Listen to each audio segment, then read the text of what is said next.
بسم اللہ الرحمن الرحیم۔ سید علی قاضی 1917 قلم الہی صحیفہ ہستی میں لکھ رہا تھا اور پرسرعت پیچ و خم روزگار بگولے کی مانند جو اپنی راہ میں آنے والی ہر چیز کو ہٹا دیتا ہے، مجھے قلب عالم کو ان سے نشر ہونے والے مقدرات سے دوچار کر رہا تھا۔ کئی سال بیت گئے تھے اور موسم آتے اور چلے جاتے، لیکن میں اب بھی اپنے آپ سے عبور نہیں کر پایا تھا۔ خلقت کے مختلف طبقوں میں میرے وجود کے موسم خزاں پر مائل تھے اور میں بے کراں دیار اور بے رنگی کا مسافر ہو چکا تھا۔ اپنی آنکھوں کو جو کہ رسوخ معنی اور نیستیوں کے سمندر میں غرق ہونے کے باعث تاریک ہونے لگی تھیں، میں نے سید احمد کربلائی کے مزار پر لکھی ہوئی عبارت پر مرکوز کر لیا۔ سید احمد جمعے کے دن نماز عصر کے دوران لقائے الہی کے راہی ہوئے اور ان کے پیکر کو حرم مطہر کے ایوان العلماء میں دفنا دیا گیا۔ حسرت اور داغدار دل کے ساتھ میں نے اپنے آنسو جو کہ سید احمد کے خط پر ٹپکے تھے صاف کیے۔ وہ خط جو انہوں نے اپنے خاص شاگرد کو تحریر کیا تھا۔ طویل لمحات کے لیے میں نے اپنی آنکھیں بند کر لیں اور اپنے اندیشوں میں غوطہ ور ہو گیا۔ اب اس پہلے اقیانوس کا کوئی نشان موجود نہیں تھا اور میرے اساتذہ اور اسلاف ایک ایک کر کے اس دنیا سے رخصت ہو چکے تھے۔ میں رہ گیا تھا اقیانوس ولایت کی ان نیلی موجوں کے ساتھ کہ جن میں اور مجھ میں کسی واسطے کی ضرورت اب باقی نہیں رہی تھی۔ سب سمندر ان واسطوں میں ولایت کی تجلی تھا جو مجھے نیلے سمندر تک پہنچاتا تھا، جو کہ خالص ولایت اور تجلی توحید سے عبارت تھا۔ اب میں ان اساتذہ کی میراث کے ساتھ باقی رہ گیا تھا جنہوں نے ایک عمر مجھے بارگاہ کبریائی کے اس آستانے کی جانب آگے بڑھایا تھا۔ تقریباً 2 سال تک ارض مقدس مشہد میں اپنے حوالے کو سلطان علی ابن موسیٰ رضا علیہ السلام کے ہاتھ سے گھونٹ گھونٹ پیتا رہا، گویا جو مولا رضا علیہ السلام کے دامن میں پناہ لے لے ناممکن ہے کہ اس پر تجرد کے دروازے اور معرفت کی منزلیں بند رہ جائیں۔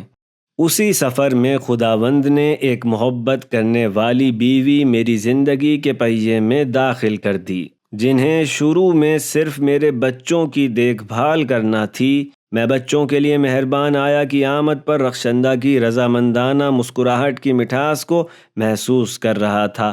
کچھ عرصے بعد میں نے ان سے کہا کہ میں نجف جا رہا ہوں، اگر آپ چاہیں تو میرے ساتھ چل سکتی ہیں۔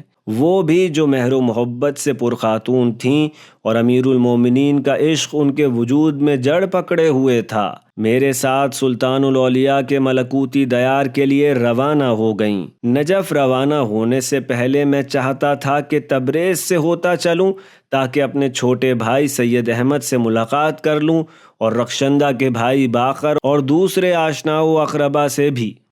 میں یہ بھی سوچ رہا تھا کہ تبریز میں اپنی مختصر دارائی بیچ دوں تاکہ نجف کی سخت مالی صورتحال کچھ بہتر ہو سکے، لیکن تقدیر کسی اور طرح لکھی گئی تھی۔ جب ہم تہران پہنچے اور حضرت عبدالعظیم حسنی کی زیارت سے مشرف ہوئے تو روسی لشکروں کے تبریز پر حملے نے سب کو حیران کر دیا۔ نجف کے علماء ایران کی سیاسی صورتحال سے لا تعلق نہیں تھے اور اس بارے میں براہ راست رد عمل کا اظہار فرماتے تھے۔ میرے بھائی سید احمد جو کہ مجھ سے تقریباً 8 سال چھوٹے تھے، وقت گزرنے کے ساتھ اور صاحب ولایت کی عنایات سے نیز والد کی تعلیمات کے طفیل وہیں تبریز میں عالی مقامات تک پہنچ چکے تھے۔ جب روسی کمیونسٹ تبریز پر یلغار کا ارادہ رکھتے تھے تو میرے بھائی نے اس علم کی بنا پر جو خدا نے ان کی روزی قرار دیا تھا، اپنے قریبی لوگوں اور اہل تبریز کو اس بارے میں آگاہ کر دیا تھا۔ جن لوگوں نے ان کی بات سنی اور تبریز کو چھوڑ دیا، وہ اس خون آلود معرکے میں اپنی جان بچا لے گئے، اور بہت سے ایسے تھے جنہوں نے اس خبر پر توجہ نہیں دی، ان کے اموال غارت ہو گئے تھے یا اس حادثے میں وہ مارے گئے۔ لہٰذا میں تبریز جانے کے بجائے شہر رے سے سیدھا نجف اشرف روانہ ہو گیا اور دوبارہ امن الہی کی پناہ گاہ میں لوٹ آیا اور پھر اپنی نئی زندگی کا آغاز کیا۔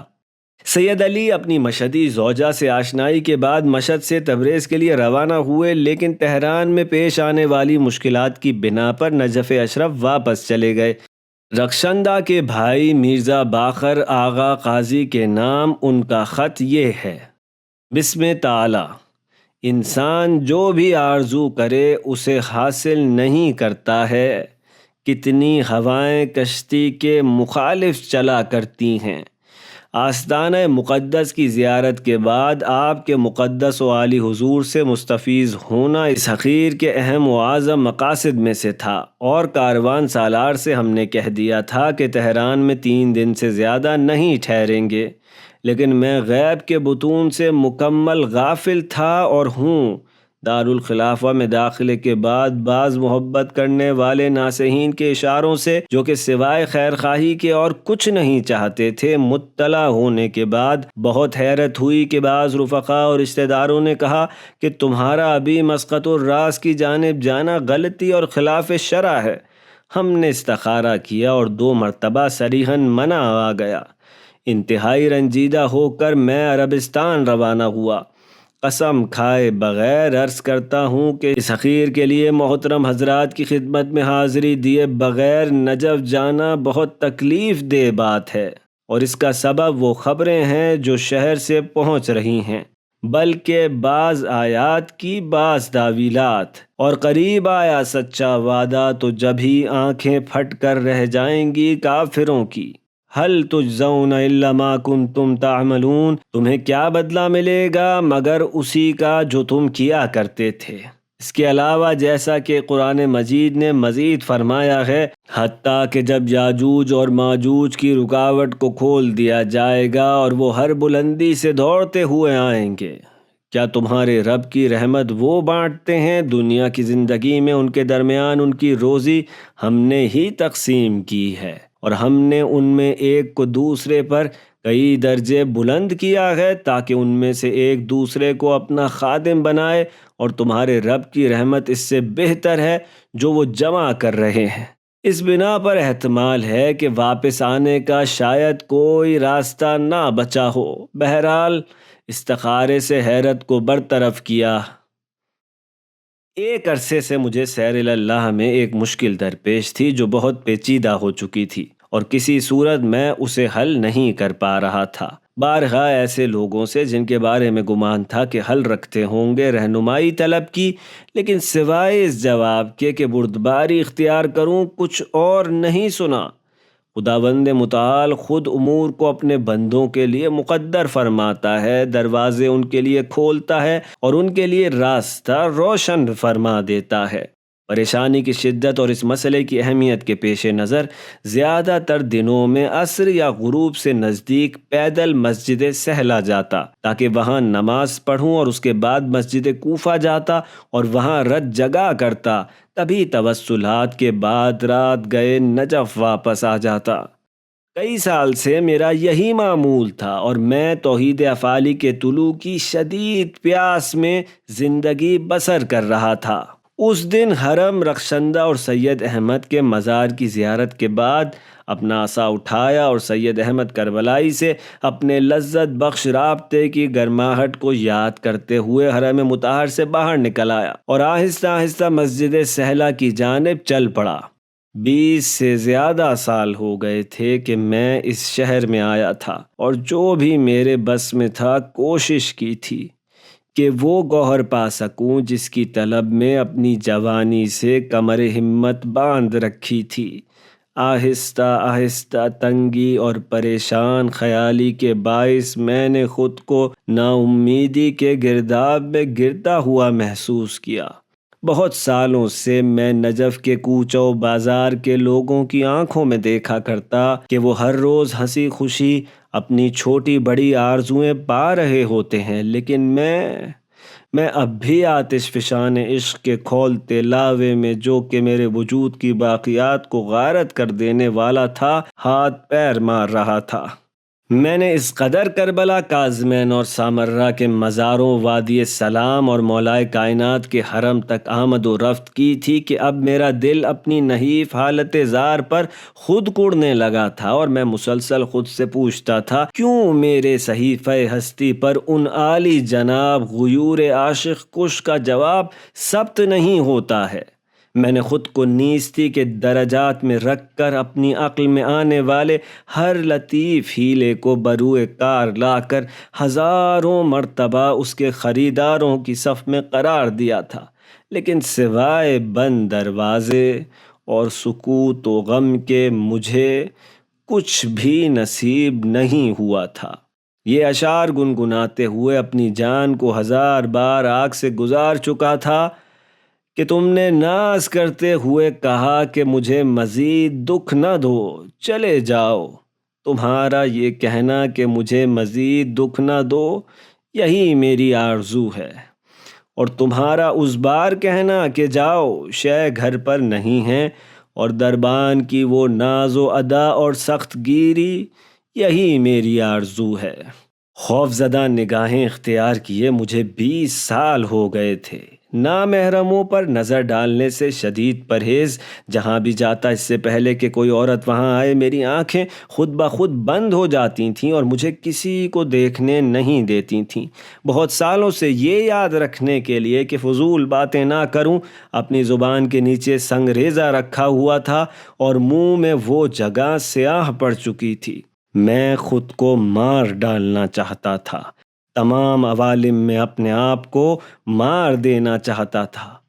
میری ہستی میں انانیت اس قدر نفوذ کر چکی تھی کہ اپنی جس تہ کو نابود کرتا میرا سامنا 7 سروں والے دیو سے ہو جاتا، جس نے میرے وجود کے باطن میں پہلے سے زیادہ جڑ پکڑ رکھی تھی۔ میں خود سے فرار کرتا تھا اور وادی سلام میں پناہ لیتا تھا، مومنین کی ارواح کو دیکھتا جو حلقے بنائے گفتگو میں مصروف ہیں، یہاں تک کہ میرے وجود میں امید کی کرن جگمگا اٹھتی کہ شاید میں بھی ان کی طرح مر چکا ہوں، لیکن میرے تعلقات و انانیت کے پنجوں سے پڑنے والی خراشوں کی آواز میرے خیالات کا سلسلہ توڑ ڈالتی۔ میں خود کو جلا ڈالنا چاہتا تھا۔ احراق نفس وہ بیج تھا جسے میرے استاد سید احمد نے میری سرزمین وجود میں بویا تھا، اور اس درخت کا پربار ہونا حق تعالیٰ کے پربرکت ہاتھ سے ہی ممکن تھا۔ جب تک تم یہ چاہتے ہو کہ خود کو درمیان سے ہٹا دو تو ابھی تک خودیت کے رنگ و بو تمہارے وجود کے پہلوؤں میں منتشر ہیں، اور یہ کام صرف ید اللہ کے ارادے اور مقام ولایت مطلقہ کے ذریعے میسر ہے۔ لیکن میں کیا کر سکتا تھا؟ سالک کی عمر کے بہت سے سال طلب میں پامردی اور صداقت کے ساتھ گزرنے چاہیے تاکہ ہزاروں میں سے ایک کو اس درگاہ میں راستہ دیا جائے۔ بیچارہ وہ خود سوزی جس کی جان کو لگ گئی ہو، نہ دنیا رکھتا ہے نہ ہی آخرت، اور اس کا مرکز وجود اس دست غیب کے سامنے حیرت زدہ ہے کہ اسے کب اور کہاں خود سے آزادی عطا کرے گا۔ خارج شہر کے بیابانوں کی سرد سوزش میرے چہرے پر برس رہی تھی، اور میرا قلب ہجر کے گہرے زخموں سے پر تھا کہ میں مسجد سہلا میں داخل ہوا اور اپنے ہمیشہ کے اعمال بجا لایا۔ وہ درد میری جان نہیں چھوڑتا تھا اور میرے اندر کی آگ بجھتی نہیں تھی۔ میں نے آسمان کو دیکھا اور گہرے بادلوں اور فضا میں منتشر گرد و غبار پر نظریں جما دیں۔ اپنے وجود کے پوشیدہ ترین پردوں سے گہری سانس لی اور اپنے سینے میں آتش جگر محسوس کی۔ مغرب و عشاء کی نماز پڑھی اور بے اختیار گہری حیرت و سکوت میں ڈوب گیا۔ میں منتظر تھا، لیکن جب تک میں اور میرے تعلقات باقی تھے طلوع خورشید کا انتظار بے معنی دکھائی دیتا تھا۔ سجدے میں سر رکھا، اور جو مقام انبیاء و اولیاء الہی کی گزرگاہ اور ظہور پرسرور کے بعد قطب عالم امکان کی منزل گاہ تھا، جلتے دل کے ساتھ خداوند سے چاہا کہ توحید افعالی کے دروازے مجھ پر کھول دے۔ میرے آنسو مسجد کی خاک پر ٹپک رہے تھے اور خونی اشک میرے سینے میں جاری تھے۔ کچھ دیر بعد اپنا سر اٹھایا اور ہمیشہ کی طرح مسجد کوفہ جانے کا قصد کیا۔ موسم طوفانی تھا اور تیز ہوا چل رہی تھی۔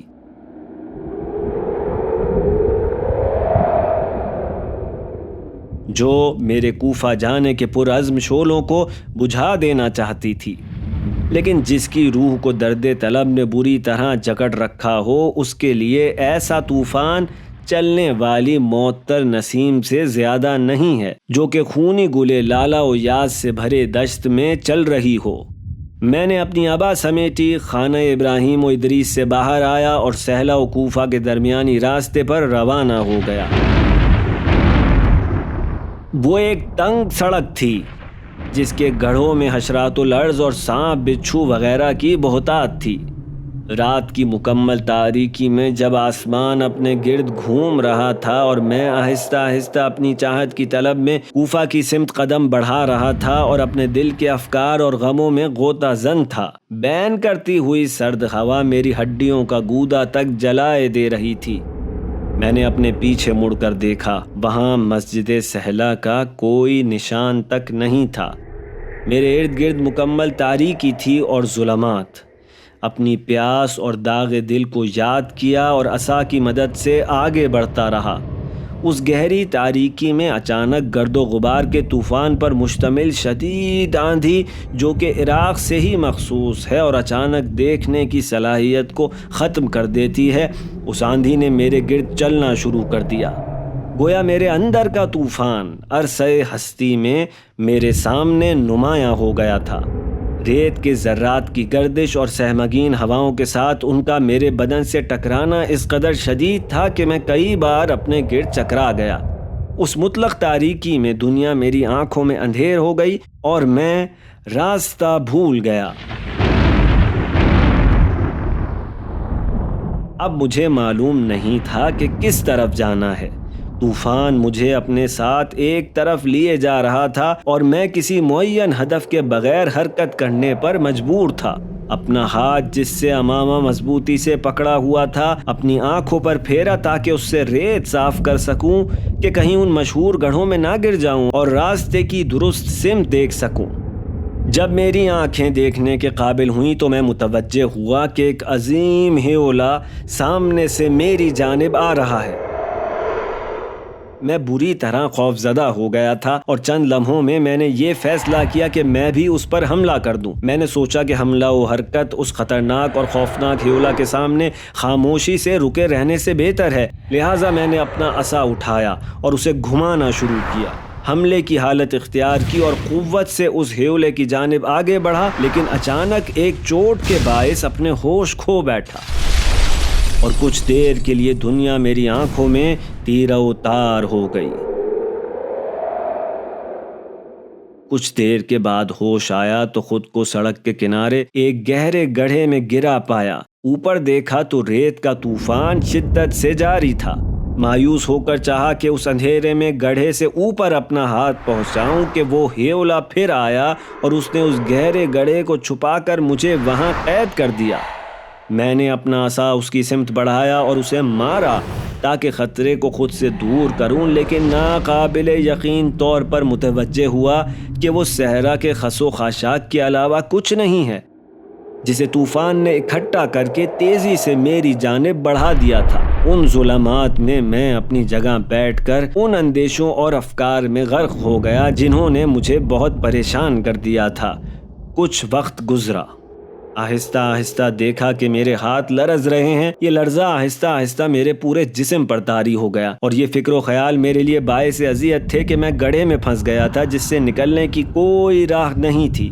دوسری جانب چونکہ اس گڑھے میں خطرناک اور زہریلے جانور موجود تھے، میرا باقی رہنا ناممکن دکھائی دیتا تھا۔ یہ اندیشے گریل کی مانند میری نظروں کے سامنے سے گزر رہے تھے کہ اچانک اپنے اندر سے ایک آواز سنی جو مجھ سے مخاطب تھی۔ اور مجھے بردباری، استقامت اور امور کو خداوند متعال کے حوالے کر دینے کی دعوت دے رہی تھی۔ جب میں نے دیکھا کہ کوئی چارہ نہیں ہے اور میرے سامنے امید کے تمام دریچے بند ہو چکے ہیں، تو اس نور کی تلاش شروع کی جو میرے سینے میں روشن ہو رہا تھا۔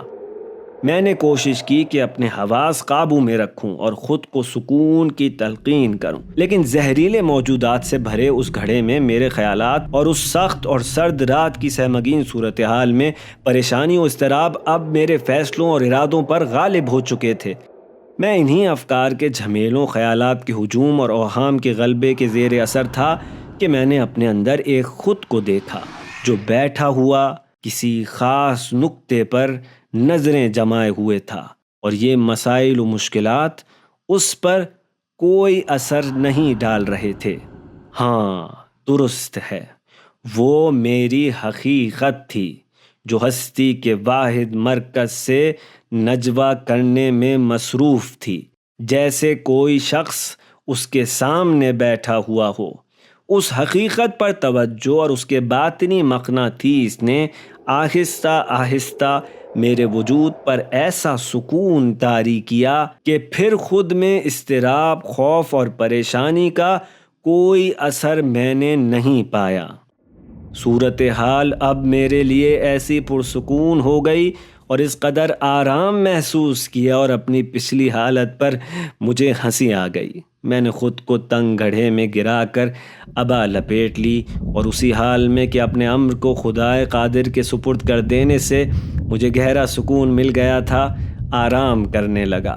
اس گڑھے میں آرام جس کے بارے میں مشہور تھا کہ اگر کوئی اس میں گر جائے تو صرف اسے خدا ہی باہر نکال سکتا ہے۔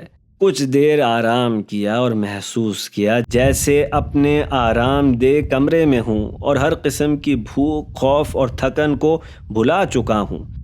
میری سانسیں درست اور ان کی تیزی ختم ہو چکی تھی۔ مختصر نیند کے بعد میں نے اچانک اپنی مشکلات کا مشاہدہ کیا جو حقائق کی مانند میری آنکھوں کے سامنے سے گزر رہی تھیں۔ افکار، مسائل اور درد و رنج جنہیں ایک عمر بند دروازوں اور حیرت انگیز بند گلیوں کی مانند میں تصور کیا کرتا تھا، میں لاہوتی حقائق کی جانب روشن حقیقتیں، پرنور اور کھلے ہوئے دروازے دیکھ رہا تھا۔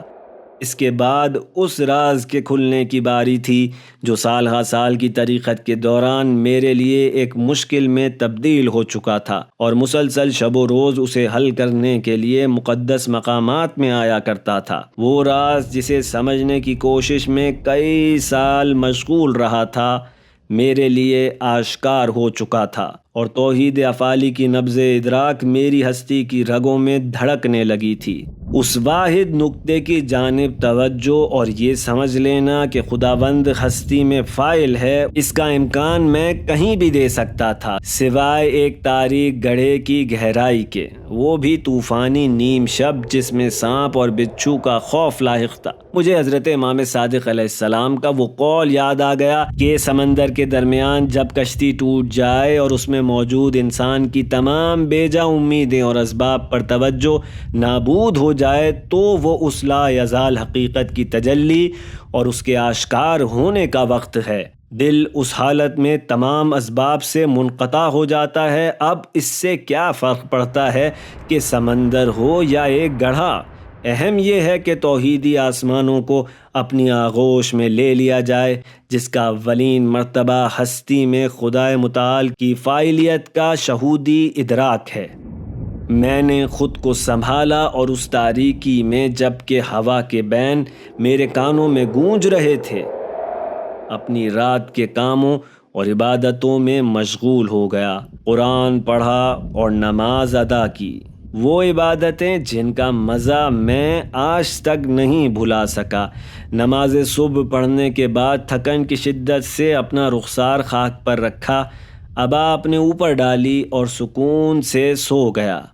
کچھ دیر بعد بارش کے ان قطروں کی آواز سے جاگا جو میری عبا پر ٹپک رہے تھے۔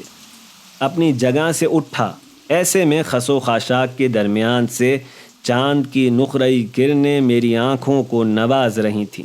آسمان آہستہ آہستہ روشن ہونے لگا تھا۔ اپنے ارد گرد غور سے دیکھا تو معلوم ہوا کہ یہ گڑھا ایک بہترین جگہ تھی جس میں طوفان زدہ رات کو کوئی مایوس اور بھٹکا ہوا انسان خطرات اور خطرناک موجودات سے بچ کر گر سکتا تھا۔ میں نے خود کو گزشتہ رات کے خیالوں اور اوہام کے طوفان میں گھرا ہوا پایا، اور جو اثرات انہوں نے میرے اوپر مرتب کیے تھے اس کی وجہ سے خداوند متعال کے سامنے شرمندگی محسوس کی۔ میں نے اپنا عصا اٹھایا اور کوشش کی کہ خس و خاشاک کو ایک طرف کر دوں۔ میں نے بہت چاہا لیکن میرا قد باہر نکل پانے کے لیے چھوٹا تھا۔ میں سوچ میں ڈوب گیا اور کل رات سے جو خزانہ میرے سینے میں جگمگا رہا تھا اس کی بدولت اپنا امر پھر خداوند کے حوالے کر دیا۔ پر امید رہتے ہوئے اپنی کوشش جاری رکھی کہ اچانک گڑھے کے اوپر کہیں دور سے آواز سنائی دی، سید قاضی، سید آقا، آقائے قاضی، آپ کہاں ہیں؟